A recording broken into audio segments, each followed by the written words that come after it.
India TV 9 news Maharashtra. Solapur महानगरपालिकेचे आयुक्त doctor Sachin Ombase यांच्या समवेत सोलापूर विकास मंचाच्या शिष्टमंडळाची महत्त्वपूर्ण बैठक पार पडली।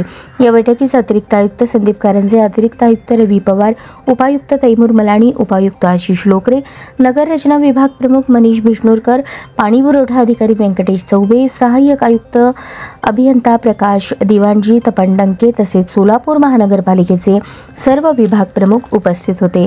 या बैठकीमध्ये सोलापूर शहराच्या विकासाशी निगडित विविध महत्त्वाच्या विषयांवर सविस्तर चर्चा झाली। त्यामध्ये अनेक वर्षांपासून प्रलंबित सोलापूर शहरातील 2 उड्डाणपूल, दुहेरी जलवाहिनी तथा नियमित पाणी पुरवठा, अलीकडील बांधकाम परवाना घोटाळ्याच्या पार्श्वभूमीवर दोषींवर कठोर कारवाई, अक्कलकोट MIDC मधील तथा हुडगी रोड इंडस्ट्रियल इस्टेटमधील पायाभूत सुविधा, संभाजी चौक ते CNS हॉस्पिटल दरम्यानचा 54 मीटर रस्ता आणि शहरातील वाढती मटका, मावा, अनधिकृत बॅनर्स, मिरवणुकांची समस्या यांचा समावेश होता।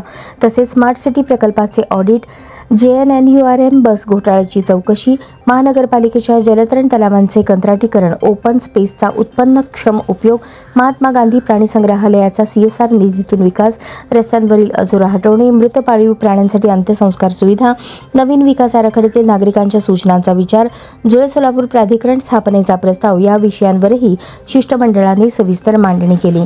आयुक्त डॉक्टर सचिन ओंबासे यांनी सोलापूर विकास मंचच्या वतीने मांडण्यात आलेल्या सर्व मुद्द्यांचा सकारात्मकपणे विचार करत संबंधित अधिकाऱ्यांना तातडीने कारवाई करण्याचे स्पष्ट निर्देश दिले।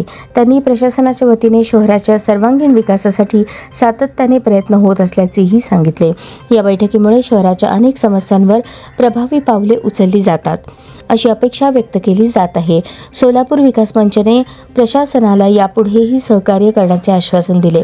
यावेळी सोलापूर विकास मंचचे मिलिंद भोसले, केतन शहा, विजय कुंदन जाधव, सुहास भोसले, प्रशांत भोसले, प्रसन्न नाझरे, इक्बाल हुंडेकरी, आनंद पाटील, आरती अरगडे, भारत पाटील, शुभदा पाटील आदी मान्यवर व सदस्य उपस्थित होते।